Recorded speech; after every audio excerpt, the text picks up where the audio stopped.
ይኸውላችሁ የሽምብራ ውሃ ክሬማችን ይሄን ይመስላል። እዚህ ደርሷል። አሁን ቆንጆ አልቋል እና በዲኮራሲዮኑን ደግሞ በሌላ ፕሮግራም ይዤላችሁ እመጣለሁ። እንዴት እንደሞንደ ያው የሚያስፈልገን 2 ኩባያ ሽምብራ አጥበን እንዘፈዝፍና ሳድርና ውሃውን ቀይረንለት እንቀቅለዋለን። በ2 ኩባያ ውሃ እንደዚህ አድርገን ማለት ነው። በደንብ ከበሰለ በኋላ ልክ እንደዚህ ማለት ነው። ይኸውላችሁ አያችሁት? እንዲህ ልክ ቆንጆ ሲሆን እንደዚህ ሲሆን አውጥተነው እናቀዘቅዘዋለን። ከዛ በሱ ከታች በሚቀረው ውሃ በሽምብራው ውሃ ማለት ነው። ሌላ ምንም ነገር አንጨምርበትም፣ መጠንቀቅ አለብን። በቀረው ውሃ እንደዚህ አጥልለን በዚህ ነው ክሬም የምንሰራው። ዋናው ይሄ ነው እና ይሄ የምታዩት ከሽምብራ ውስጥ ያገኘሁት ውሃ ነው ማለት ነው።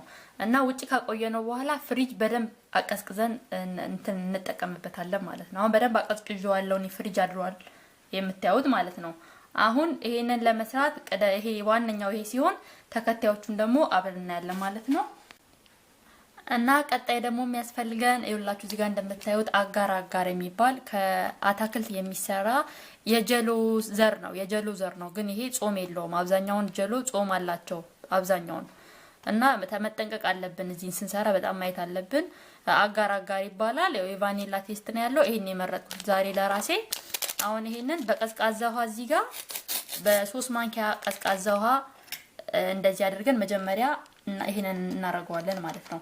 ጥቅሙ ምንድነው ለምትሉኝ ከሆነ ክሬማችንን እንዲቆይ ዲኮራሲዮን በመናደርግ ጊዜ የመቅለጥ ባህሪ ያለው አንዳንድ ቀጠን ያሉ ክሬሞች ቦታቸውን የመልቀቅ የሆነ እንዴት ሊኩዊድና የሆነ ቦታውን ይዘው አይቀመጥም። ይሄ ካለው ግን ቅርጹ እንደነበረው እስከመጨረሻው ረጅም ጊዜ መቆየት 1 ሳምንት ድረስ የመቆየት እንትኑ በጣም እንትን ነው ሰፋ ያለ ነው ማለት ነው።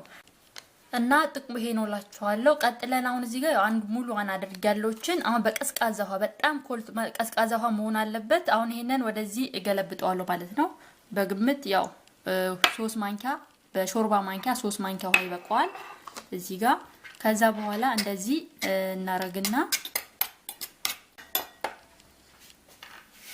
እናረግና ወደ ጎን ተወዋለሁ ማለት ነው ለተወሰነ ሰዓት ያህል።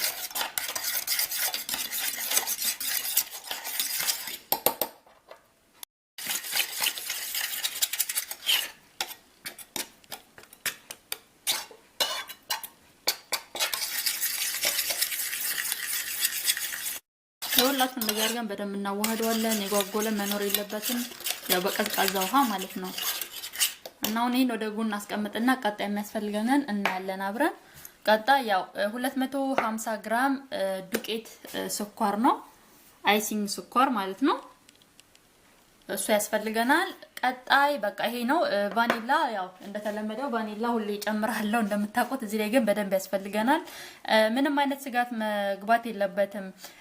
ኦሬዲ የሽምብራ ውሃ ምንም አይነት ቴስት ራሳችን እንደዚህ ነው ብለን ካላወራን በስተቀር ጣዕሙ ምንም አይነት ጣዕም አይኖረውም። የሽምብራ ማለት ነገር የለውም። ራሳችን ያው እንደዚህ ነው ብለን ፕሬዘንት ካላደረግን በስተቀር አይታወቅም ኢቭን ማለት ነው። ይኸውላችሁ አሁን የሽምብራውን ውሃ ቦሉ ላይ እንደዚህ ገለብጠዋለሁ። ይኸውላችሁ አሁን አጋራችንን እዚህ ጋር እንጨምርና እንትን እንለዋለን። የፈላ ውሃ አዘጋጅቻለሁ። ከፈለጋችሁ እናንተ በጣም በተፍለቀለቀ ውሃ ትንሽ ሰዓት ላይ ለ1-2 ደቂቃ እንትን ማሞቅ ትችላላችሁ፣ ማፍላት ማለት ነው አጋሩን። እኔ ግን ኦሬዲ ይኸውላችሁ እዚህ ጋር ይታያል ትኩስ ውሃ እንደዚህ አድርጌያለሁ። እዚህ ጋር ጨምርበታለሁ ማለት ነው።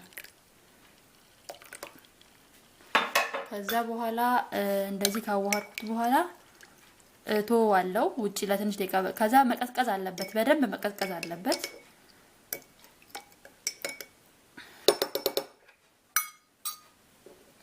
ይሄንን ወደ ጎን አድርጌ ወደ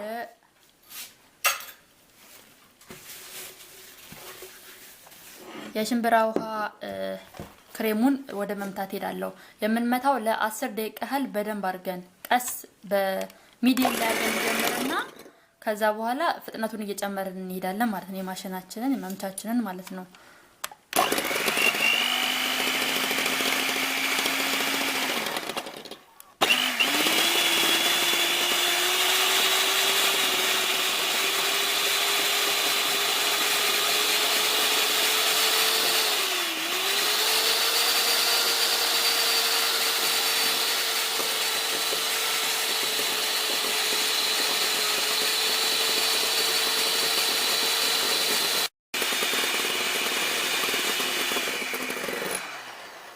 ይኸውላችሁ ምንም ሳይጨመር የሽምብራው ብቻ ውሃው ብቻ ነው እንደዚህ እየሆነ ያለው። ምንም አይነት ነገር መጨመር የለብንም። እና ይኸውላችሁ ገናውን ለደቂቃ መምታቴ ነው። እየወፈረ ይላል። ገና መምታቴን እቀጥላለሁ። እና እዩት፣ ይሄን ይመስላል። አያችሁት? በጣም ነው የሚያምረው ከንጻቱ ጋር።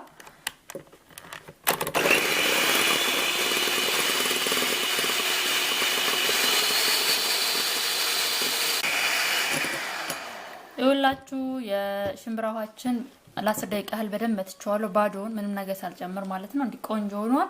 አሁን እዚህ ጋር አጋራጋሩ ይኸውላችሁ እዚህ ጋር ኦሬዲ እዚህ ጋር አማስየው ነው። ግማሹን ሲደነጋ እንደዚህ ነው የሚሆነው ሲረጋ ማለት ነው። እና አሁን እኔ ግማሹን ጨምሬ እመተዋለሁ ማለት ነው። አንደኛ ይሄንን አደርጋለሁ እንደዚህ። ያው አጋራጋሩ ያው ተቀራራቢነቱ ከጀሎ ጋር ነው።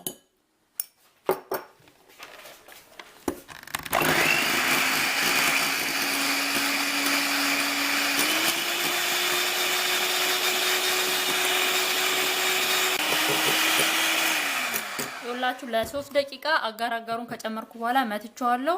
አሁን 250 ግራም አይሲንግ ስኳር ወይም ፓውደር ስኳር ማለት ነው። ዱቄቱ ስኳር ትንሽ ነው። አንዴ አንጨምርም፣ እንደዛኛው ክሬም አይደለም። በጣም ትንሽ እያደረግን ነው የምንጨምረው። እዚህ ጋር እንደምታዩት እንዲህ ያደረግን እንመታለን ማለት ነው።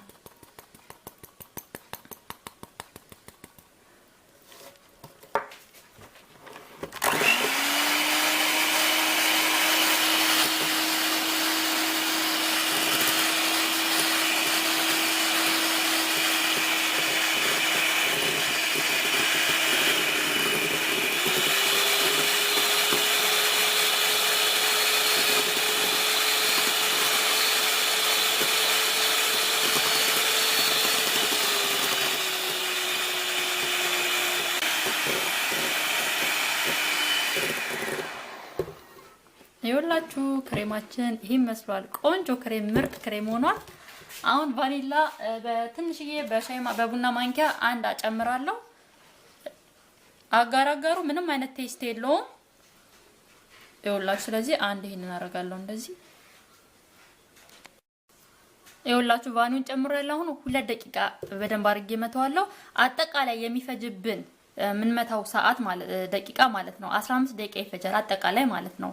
ቀስ እያደረግን ጀምረን መጨረሻ ላይ በደንብ በኃይል ነው የምንመታው ማለት ነው። እና እንደዛ ነው። ተመልሰን እንገናኛለን።